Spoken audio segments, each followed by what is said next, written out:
Testimony Tuesday with Dr. Marie Meaney. Today on The Simple Truth, we consecrate everything to the Sacred Heart of Jesus through the Immaculate Heart of Mary and the pure, strong, chaste heart of St. Joseph. I'm your host, Jim Havens, and our guest today is Dr. Marie Meaney. She is a Catholic wife and mother. She holds a doctorate from the University of Oxford in philosophy and comparative literature. She's also the author of When Expecting Doesn't Happen, Turning Infertility into a Journey of Hope. Highly recommend this book. Read every word of it, and the publisher is Emmaus Road. You can find it over at emmausroad.org, but wherever you find books as well. Especially, I always want to encourage you to support your local Catholic bookstore.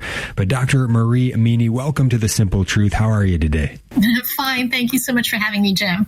A wonderful blessing to have you with us. And so it's a Testimony Tuesday format. So we're going to ask you to kind of begin where we normally begin in this format, but we do want to get to the book as well. So when we connect to the story of the book, we'll just continue to let it unfold as it goes. But also, if we can bring in some of the content that you have provided in this book as we go today, that'll be a great blessing as well. So all by God's grace. So let's go for it. But we always start here in the beginning with what was your early life like, your family, the culture that you grew up in? Oh, well, I was blessed to be a cradle Catholic, brought up in a very pious, practicing family. We were multicultural. I was born in New York, but when I was 6, we returned to Europe. My father was French. My mother was German. I was raised in Germany and went through high school there. And then I studied in different places in Europe and ended up in Oxford and met my future sister-in-law there, who introduced me to her brother. And so we got married in 2000, the big year, the Jubilee year. And my husband was working for Human Life International at the time and for the Rome office, which he helped open. And so we started our marriage there. I was still finishing my doctorate. And after 2 years, we moved to Virginia, where he continued working for Human Life International. And I started teaching in various universities and ended up at Villanova University, where, of course, our current Pope was a student in the Philadelphia area. And it took us 9 years. That'll be then the story of our infertility journey. But after 9 years, we had a little daughter, and we're very blessed by that. And I stopped working. And then we went to Rome because my husband decided to get a doctorate in bioethics. And so we were there for a while, and both my husband and I are half French. And then we decided to go for a while to France since I didn't want to leave Europe yet. And eventually 2019, he was called back to the U.S. to work for the NCBC, the National Catholic Bioethics Center. And so we've been in the Philadelphia area since then. Incredible. That's a very well done, quick, concise summary. So yeah, appreciate that. And it's also great to hear because we've had your husband, Dr. Joseph Meaney, on the program now a couple of times. He shared his testimony a couple of months ago with us, and that was a great blessing, but also to kind of hear the other side of the story here. So would like, I guess, to zoom in on the story that he told about proposing in the grotto at Lourdes. And just give you a chance to share anything that you want, I guess, about the lead up to that in terms of discerning your own call to married life. Was that an easy process for you? Anything you'd like to share that might be helpful to any young people listening? And then, anything around that you'd like to share, feel free. Sure. It wasn't easy. It was not an easy journey at all because we never lived in the same country before we got married. And in the beginning, we were on different continents. So he was in Texas and I was in Oxford. And then he moved a bit closer by going to Virginia. And then he moved to Rome to be closer to me. But even there, you were 3.5 hours away by plane. And then you add everything up, you're 6 to 7 hours away till you can really see each other. So I think I knew I was called to marriage and was waiting waiting for the right person and was very determined to do God's will in this. And it was not an easy discernment. Somehow I think when one was young, one thinks, well, wants to do God's will and he will make it clear. And therefore, it's going to be an easy ride. But it wasn't. The distance, I think, was the main factor, because if it went well, then we thought, well, we're not often together, so perhaps that's just a sort of holiday, feeling. And if it went badly, then you were wondering if this was the real thing or just because we weren't seeing each other very often. And we're also very different. I come from a very artistic home. My mother was an opera singer and bel canto teacher, and our fathers are more similar, since my husband's father was a philosophy professor, and my father was also interdisciplinary, a French lit and philosophy specialist of the Philosophie Monvey, which is also my area of specialization. So we shared the French culture, and really by the time we reached Lourdes, I was convinced that God was telling us this was not for us, and so I broke up with him. And the evening before, and he took it very, very well. And I think that is what allowed me to realize during the night that, no, this was the real thing, and that God was opening this door, which before that just seemed shut. It just didn't seem like we were really made for each other, that this was going to work. And because he was able to be such a gentleman and to not put any pressure on me, but really hold back, I think that was possible to happen in my heart. And we still decided the next morning, despite the breakup, we would go to the grotto and we would go to Mass. And I basically told him that things had really changed in my heart, and that if he wanted to propose, I would say yes. And so we were both on our knees, and we had a beautiful engagement and celebrated with my best friend, who happened to be there too, and got married a year later. Wow. Yeah. What a beautiful story. That's incredible. So we're talking with Dr. Marie Meaney. And so from there, then, so holy matrimony, you enter into the sacrament with your husband, and then it's marriage and family life. And this is where your book, When Expecting Doesn't Happen, Turning Infertility into a Journey of Hope, it really gives us a great testimony of what you and your husband went through, also giving a lot of lessons and help along the way for how we can understand better the experience of dealing in fertility if we're in it ourselves, or also if there are those around us that are in it. I mean, surely we all know somebody who's dealing with this experience, with this suffering, and so it would be wise for us to invest some time in knowing something about this and how to love people well who are in the midst of this. And so your book is extremely helpful in that regard, but also I think overall in a general sense of how to heal in many respects, and also how to handle suffering, how to suffer well. So really great stuff. Where would you like to start as we kind of delve into the story? Well, I would like to say that I guess most people, when they start off in their marriage, except if they happen to know about some health issue, they just assume that, well, children are part of the course, and that's what you commit to, that's what you want, and you want to be generous, and you think you'll have a big Catholic family, lots of children. I never sort of said, well, I want that many children, because I felt you just have to see, decide in prudence and see how things grow. But I was definitely very open, and, my husband asked me the other day, so how many children did you really think we were going to have? And I said, well, I have no idea. But to me, sort of 3 would have been the absolute minimum. That was sort of, the core. and the hope was, of course, that it was going to be more. And I think people are a lot more aware now of that cross and the great pain that is associated with infertility. And I think it's starting to be a little bit more of marriage preparation, because I think we're all trained. I mean, generally those who are very serious about their faith, we're trained in NFP and how to space the children, but we're not told that we may not come to have to space the children because no children might be coming along. And how do you deal with that? Because you have sort of your life's plan in front of you and think that's what God intended marriage to be, of course. And he did. And then, illness comes comes in, and illness that you don't see, you're not aware of, and you start to figure out. And so I think it's just, it depends, of course, on people's. Now, let me make it quite clear. So for some, it is not a huge suffering, and that is fine.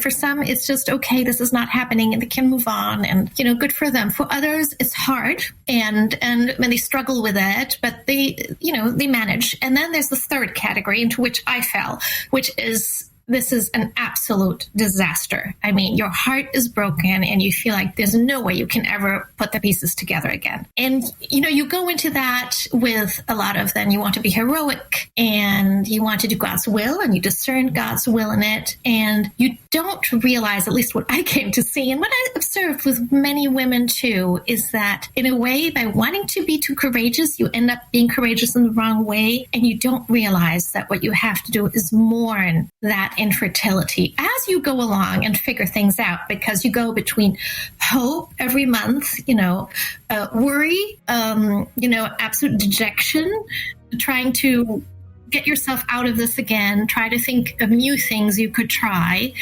and wanting an answer, and desperately wanting healing for your heart. And that is very easy, very, very difficult, because it's not an easy fix. So, yes. We're gonna hit the break, but we'll be right back with Dr. Marie Meaney, again talking about her personal testimony. Also, we get a lot of it in the book and much more. When Expecting Doesn't Happen: Turning Infertility into a Journey of Hope. You can get it over at emmausroad.org. That's emmausroad.org. There's so much here. We're going to get to as much as we possibly can today, but that's already a great highlight that Marie is bringing out, that need to really go through the mourning process and not to push it away. We're going to be right back. Stay tuned. Introducing iCatholic Mobile, a mobile phone service that keeps you connected while supporting your faith. With every call, text, or web browse, a portion of your plan helps sustain the mission of the Station of the Cross Catholic Media Network to spread the truth, defend the unborn, and strengthen souls. More info at iCatholicMobile.com. iCatholic Mobile underwrites for the Station of the Cross.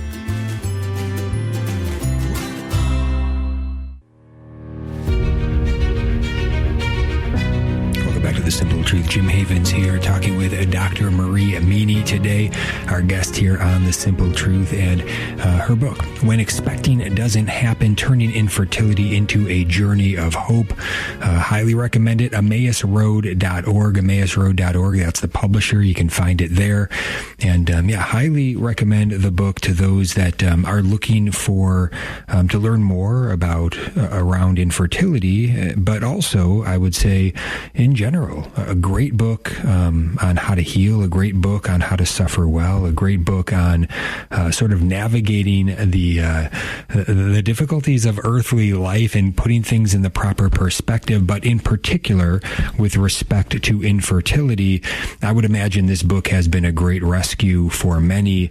You really have done a phenomenal job of laying out the various aspects, the various facets of what one might be dealing with surrounding infertility, and it's just it's the most in-depth, sort of comprehensive treatment of this that I have come across.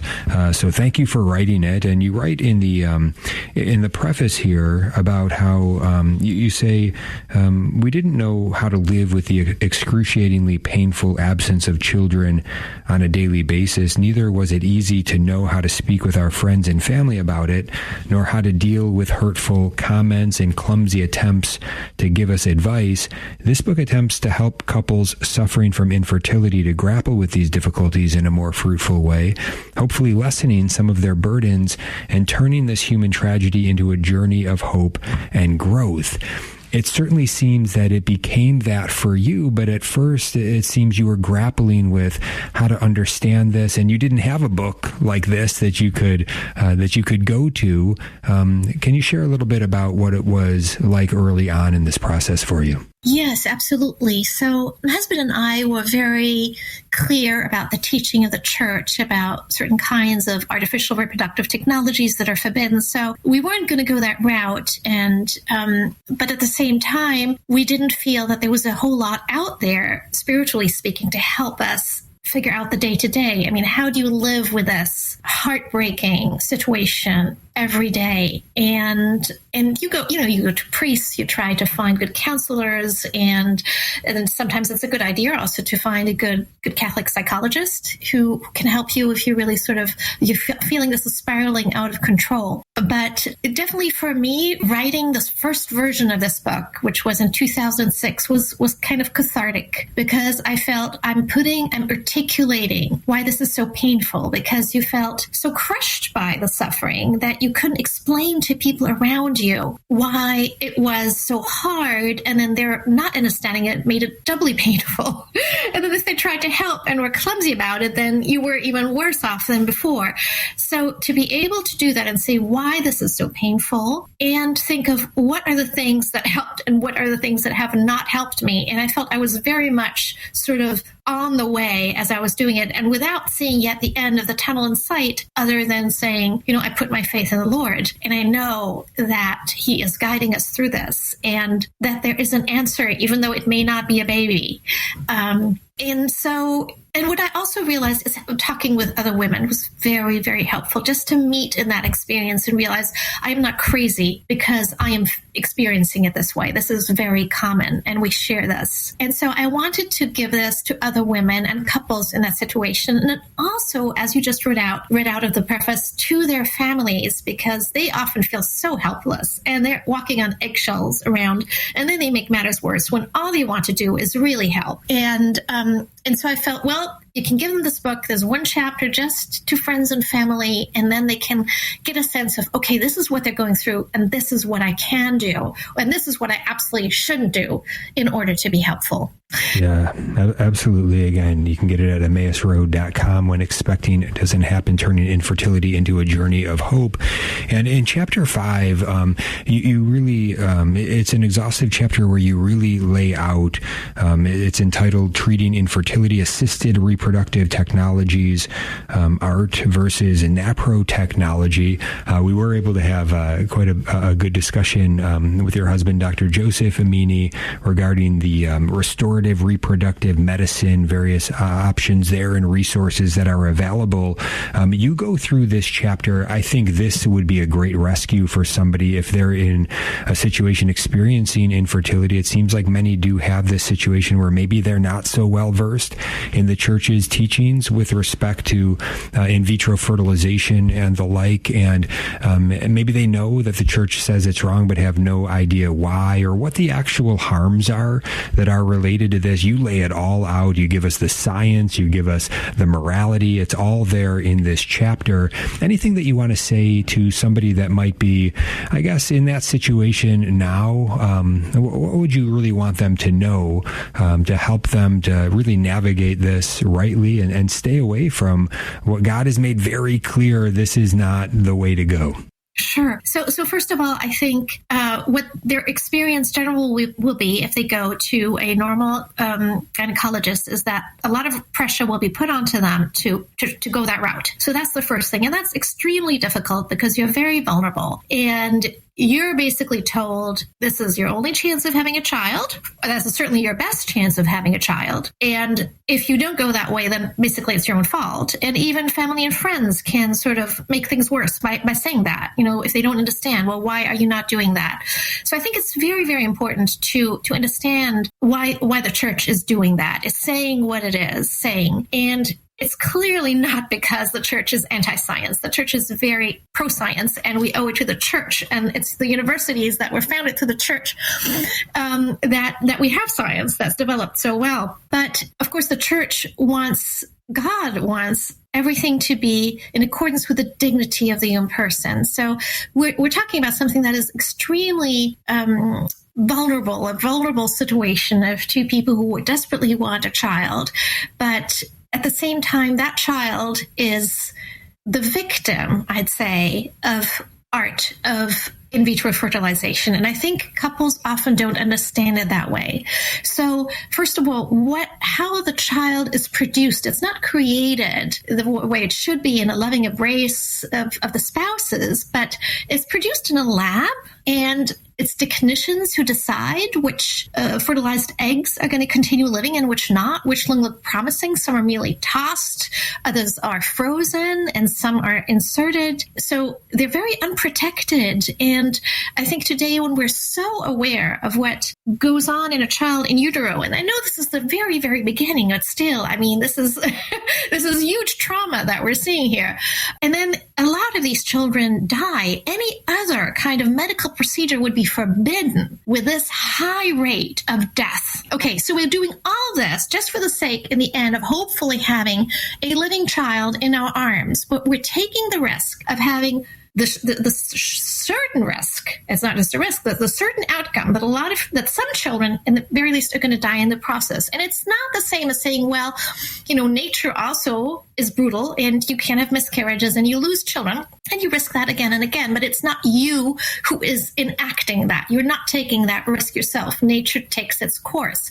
Here, you're putting your child and your children in a dangerous situation. And so the idea is that the human being, the human person, deserves to be loved at every moment of their life, from conception to death. Now, often we fall short of that, but there are some things that are particularly contrary to that human dignity, and therefore should be absolutely excluded. And one of that is, of course, things like directly killing somebody or putting them in a situation where they're being selected out and killed by technicians and then put at great risk afterwards. And I've read a prenatal psychologist talk about children whom he's treated who were themselves conceived through IVF, who had siblings who had been conceived through, and these children who were very young often and who hadn't been told, and the parents being very careful about what the child, so that the child was not aware. But some of them with these dreams of, knowing that there's 7 of their siblings that are in a cold place, dark place, and they're crying and they want to get out. And sure enough, they had 7 siblings that were still frozen and that weren't going anywhere. And so you see that and again. So I think what couples in that situation have to keep in mind is we want the best for our child, and we don't want to hurt our children. And I know it may be hard to do this then and say, well, at the end, it might mean that we don't have any children in our arms. And that's a very, very hard thing. And I understand that. And I understand that from the inside. But still, what a tremendous thing to say, I can decide as a parent now to do what is good for my children. And if you look at the witnesses of some of these people who are now adults who've been conceived through IVF, and how they talk about it, some of them, how traumatized they are. And one of them said basically, my mother put her loss, her tragedy of not being able to have children onto me. So what is for the infertile couple, a tragedy becomes a tremendous injustice if you inflict that on the child. So it's different. It's not the kind of thing, well, you're suddenly struck by illness, something terrible happens to you. No, this is something that is done to you. And you now carry this. You carry that burden, that original wound, potentially, that could have tremendous impacts on you. Not necessarily everybody has that. I'm not saying that, and there are not many studies, so it's harder to trace because there's not so much interest. But still, there are certain indications that tell us that. So I think between that, the tremendous difficulty of the process, the trauma for the woman, for her hormones, of having to undergo all these things, in the end, the grave danger of having miscarriages, of being there without a child in your arms. I mean, looking at all of that, I'm thinking the church's teaching makes a lot of sense. So pulling on science and seeing what the church is saying. So basically what it is saying is science is there to heal the couple, to heal you so that you can have a child the natural way. That is the way it should go. And I think even for people who are in favor of the in vitro fertilization will say like, oh no, we would prefer to have children the natural way. So that's what the church is saying. Heal them so that they can have the natural way. But you cannot use a procedure that interrupts the conjugal act or replaces it in order to conceive the child on its own and then afterwards insert it. That goes against the dignity of the child and against the dignity of the couple. And it can be hard to see given our current culture and given the situation one is in if one is suffering from infertility. So, one has to take that, read through that in prayer and in one's heart, and I think in trust the Catholic Church who's guiding you through this maze of difficult ethical decisions. Yes, wow, very well said. We're talking with Dr. Marie Meaney and talking about her book, When Expecting Doesn't Happen, Turning Infertility into a Journey of Hope. Emmausroad.org is the publisher. You can find it there. But yeah, so much to get to here. I love how you write in this book about making little acts of trust. Now, this is for all of us, no matter what our experience is. We all have temptations to not trust God and to not suffer well and to see things in ways that are not the right way to be seeing things. And all of this, we need to go to Jesus. We need to go to his Catholic Church that he died to give us. This is all for us, right? We need to go to the sacraments and to prayer. We need it. And so we all have this. Well, we're going to get to it when we get back. Stay tuned. Welcome back to The Simple Truth. Jim Havens here with our guest today, Dr. Marie Meaney. She's sharing some of her personal testimony. Also, her book, When Expecting Doesn't Happen, Turning Infertility into a Journey of Hope. You can get it wherever you find books, and you can certainly support your local Catholic bookstore, but you can also get it at the publisher, amidst.org. And this book has a chapter called God's Loving Plan for Us. Just a beautifully written chapter that really helps us to see the reality, the beauty of the sacrament of marriage, of God's plan, of the nature of our humanity made in the image and likeness of God, that we are called to be gifts to one another, that we are made to receive and to give love, and that you really help us to see the positive vision, the beautiful vision for which we are made, and at the same time you bring in the reality of original sin and the reality of personal sin and the sins of others, and how all of this affects us, and all, this is one of the great things I love about this book, is that the theme throughout is it really is about facing reality, the great good of it, and also the very real troubles and trials and challenges of navigating it all because of the brokenness, the woundedness, the sin. But you do say here in this chapter, you write about our woundedness. You say we tend to experience God's moral commands not only as a burden, but as something that stunts us, making human happiness impossible. In reality, his commands are life-giving and ultimately fulfilling, even if they require self-sacrifice. You go on to say the sacraments and prayer are ways to obtain the help we need. And then you go on in the chapter to even say how this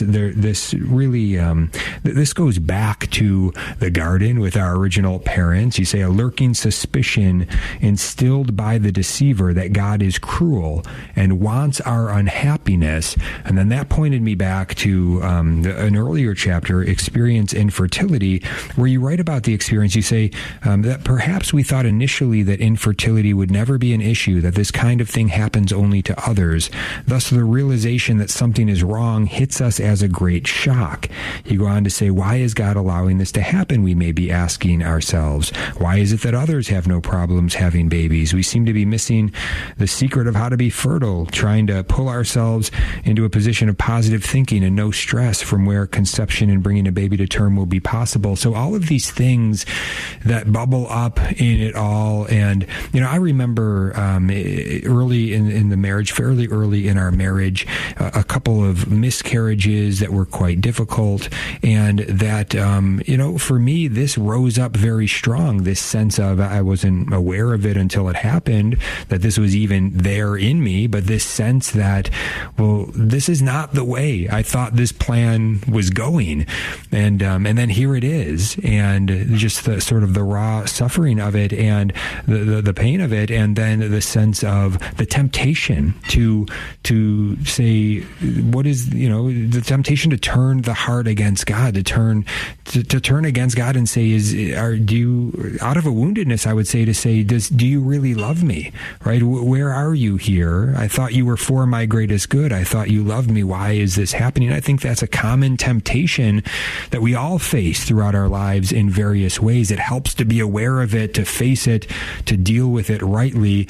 Is that something that you detected at any point, I guess, early on in the process of infertility? Yes. I mean, I guess, Jim, we all sort of think of, in a theoretical way, accepting the cross is a beautiful thing. And we agree with that. And we think it's great until we really get to feel it, and get to feel it in this extreme way. I mean, we're all used to suffering. We all, we're born into a suffering world. But then there are these kind of things that really nail you to the cross, and then it becomes extremely uncomfortable, and you just don't want to be there. I mean, it's normal. It's the natural thing. And then what makes it worse is that, yes, you kind of feel that God might be not really wanting you good, not really wanting you happy, because of course you think of human happiness and God thinks of eternal happiness, and you're like, well, I want both. I don't want, less of the one just to have the other ultimately. And that is such an important process, I think, that we need to go through, that we have to face ourselves. We have to face our lack of faith in God's goodness as our Father. And that, how should I put it, this morning, that really we need to be on the cross and cry out to the Father and ask him why he has abandoned us. Why are you doing this to me? And then we give action, and then we need to let God answer. And it's not going to be a theoretical answer, but it means letting God get into the very heart of the suffering. And often we don't want that because we think it's going to make it more painful. It's like when you go to the dentist and the dentist really has to get to that infected tooth, but you don't want it because it's so painful, but this is the only way to actually make things better. And that's the same thing. And it's such an important theme in the mystics. And it's something I came across so much with Mother Teresa, where she says, God wants to come into, he's thirsting for us. He's thirsting for those parts in us that we don't want to show him. He wants those parts of our suffering and our sin that we feel are too awful to show him, and that really nobody but God can enter, not even our spouse. I mean, our spouse wants to be there in our suffering, and we want to be with him, but only God is big enough to get that small and to suffer there with us. And I think only when we do that, when we allow that to happen, can he actually heal us. And often it means it's so simple, but we're so complex because of original sin that we overcomplicate things. And if we manage to just let go, the whole thing would go a lot faster. But, you always hear that you just surrender the moment. And I'd always read that. I'd always agreed with that. And suddenly one day I was struck with that. I realized what I'm trying to do here is I'm trying to carry the burden on infertility for now and the next 50 years. And I can't do that because I can't imagine how it's going to be like in 5, 10, 15, 20, then being when others are grandmothers and I'm not even a grandmother, thinking all of that, that's crazy. Nobody can do that. And God only gives us the grace for this moment. And he only wants us to be in this moment because we can't deal with the future, and we don't know what the future is going to be like anyway. It might be very different from what we're expecting. And that was a huge, huge turning point for me to really, not just theoretically, but concretely say, okay, for now, I can give it to you just for now because I can't give it to you for in an hour because that's already too hard for me. I can give it to you just for this minute, just for this instant. And that, then I think that opened the door that God could work much more easily and effectively in my soul than before that, when I was trying to soldier on and trying to hold it all together. And of course, at the same time, desperately trying to find a solution. Yes. Yeah. It's so beautiful and it's so important. And there's a certain sense of with an awareness of it, then we can see it and know what to do. All right. Well, the temptation is to turn my heart away from God. Well, I'm going to do the opposite. I'm going to turn my heart towards him. I'm going to move closer to Jesus on the cross in love for him, to receive his love, to love him back. And so you write about how, with respect to how to help people or how to love people who are experiencing infertility, and I would say any serious suffering, there are things to say, things not to say. You've got a whole chapter on it in here, what not to say, some advice to family and friends, but you also give advice about what to do, basically, the sense of how we are to suffer with those who are suffering, and to how we can really love them well is to be present to them, to go to them, to have our hearts turned to them and turned to the Lord on the cross, to be with them under the cross, at the cross. Can you speak a bit more about that? Yeah, I mean, I think we are often of course, we want to solve the situation. We want to resolve it. We would like to just fix things for people. Of course, we'd love to fix their infertility, which we can't, but we like to give them the word that will somehow make them not suffer so tremendously from that. And that is not, it's never going to work that way. It's never going to work. If you happen to say something that really touches the heart, then that's by the grace of God. And it's certainly not going to be because you try to say that I'm going to heal you, because only God really can do that. We can simply perhaps ease things, make things better. But yes, you rightly say, Jim, I mean, the greatest sign of love is to be standing at the cross with Mary and John and be there with Christ while he is there. And in a way, it's a tremendous honor for all of us when we can accompany somebody in their great suffering, when we have people who are ill and families who are dying. To be there is just such a tremendous privilege and a moment of great Christian charity. And I think that's really the best thing we can do when we're together or when we know people who are suffering from this. And it can be very hard because you don't know what to say. And I think the main thing is that you shouldn't say anything. That's the first rule. Don't say anything. Don't bring it up. At the most, if you feel that you're close enough, you can say, I'm there for you if you need me, if you want to talk about it. And then you basically just let the other person take the lead and see where you can go with that. But I think, the important thing is not to show any kind of impatience of this has been 5 years already, such and such has gone through this tremendous cross and has done so well. Why aren't you doing so well? Sort of imposing on another a timeline that you think they should be conforming to. Whilst we never know what an individual is going through, and God might be calling somebody to be going, suffering grievously from something for a long time. We just don't know. And I think we all have it in us to blame the victim. It's the thing when something has been dragging on for too long, and as that's the way we feel about it. And, clearly, I mean, if they were more saintly, then they wouldn't be experiencing suffering that way. That's not true. You can suffer tremendously. Christ suffered tremendously on the cross. The saints suffered tremendously from their various burdens that they were carrying. So the best you can do is just to show compassion, and compassion, of course, means suffering with the other person, which means showing true empathy. And, if you don't know what to say when somebody is sharing their suffering with you, then the main thing is to say, I am just so sorry that you're going through this. I am so sorry. And that is healing. That is the most healing thing you can do, because then the other person is not going to feel so alone anymore in this. And, God gives us this privilege to be his presence here when he's no longer walking with us. He's with us, of course, in the Eucharist, which is tremendous. But he no longer has arms and legs to do that, to walk the earth. We have that, and we can be there for others. So I think it's a great deed of mercy to be there for people in that situation. And the main thing is to show your love and not to put any pressure on the couple to get over this in any shape or form quickly. And even if you have a great method, a great doctor, it's difficult to propose that, and it can be that the couple really just wants to talk about their pain. And then at most you might be able to say, I have heard about something really interesting. Don't know if you're open to that. And just let the other person take it from there. So that's it in a nutshell.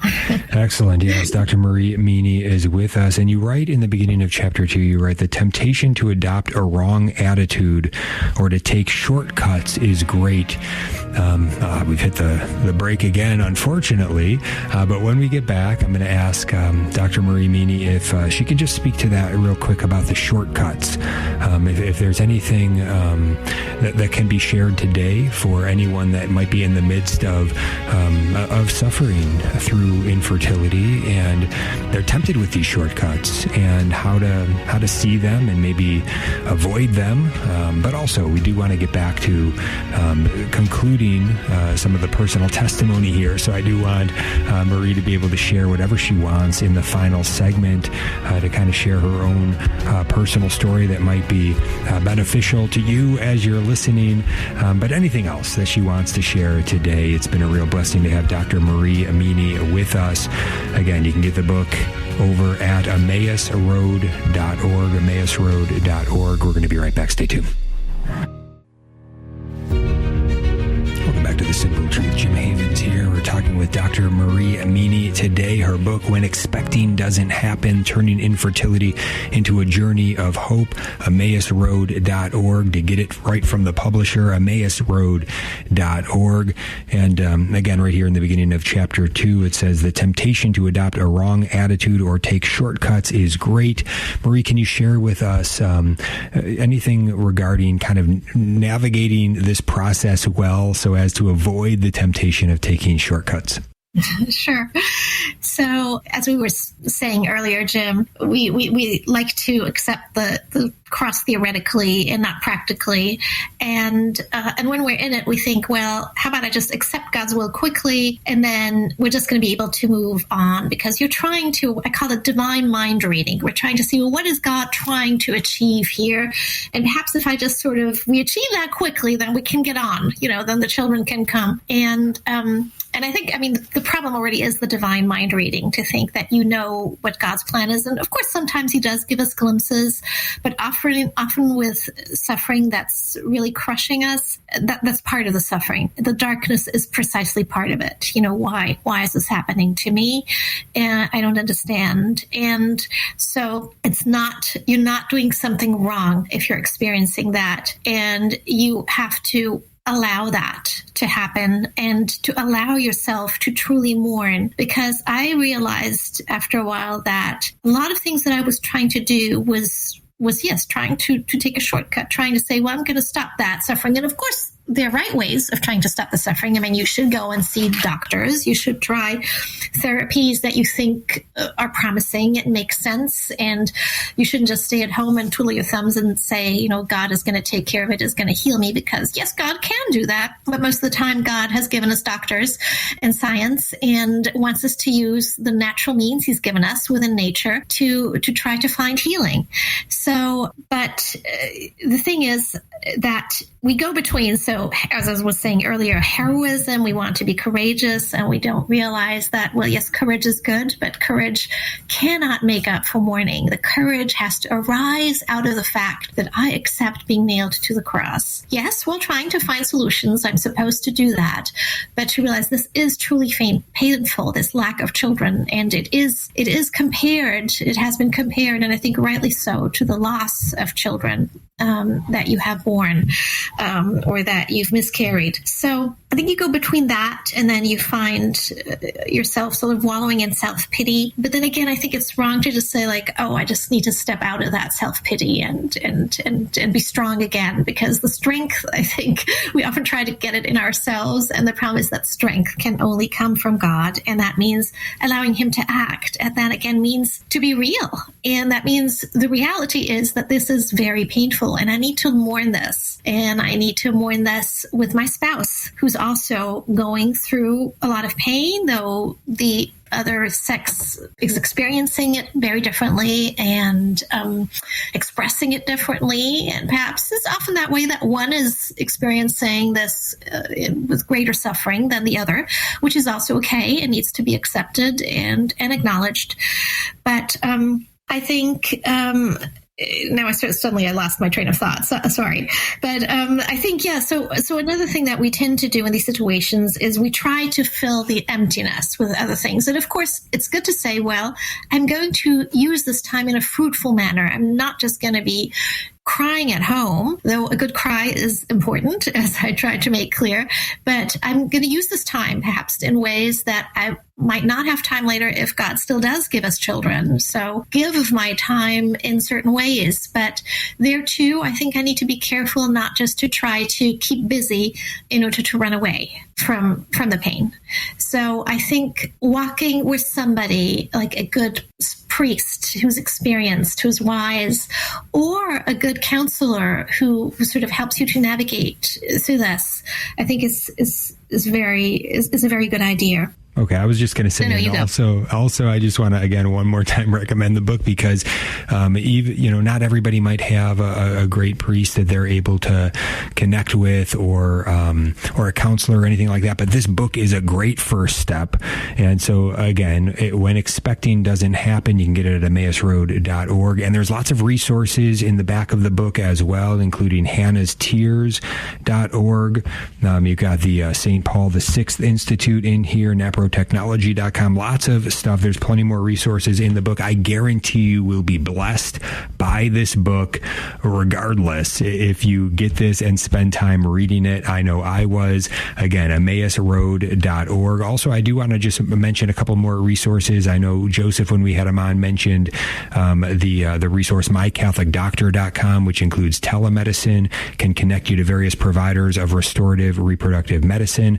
Also want to mention springsinthedesert.org, a newer ministry accompanying those struggling with infertility by offering a place of respite and solidarity where they can know God's love for them and discover his unique call to fruitfulness. So there are resources out there. There are people out there to connect with. So make sure to be aware of that and to reach out as needed. But just a few minutes to go here, Marie. Anything else you want to share with us? Anything on the personal story to wrap up or anything else? Thank you. I think one thing I didn't mention, and you spoke to earlier, the realism of seeing where you are, and if perhaps you feel guilty because of certain things that you've done that you think that you realize now might have contributed to this problem of infertility. So, people who've taken contraception, who've had abortions, who've been promiscuous and caught STDs, different things that you have to face.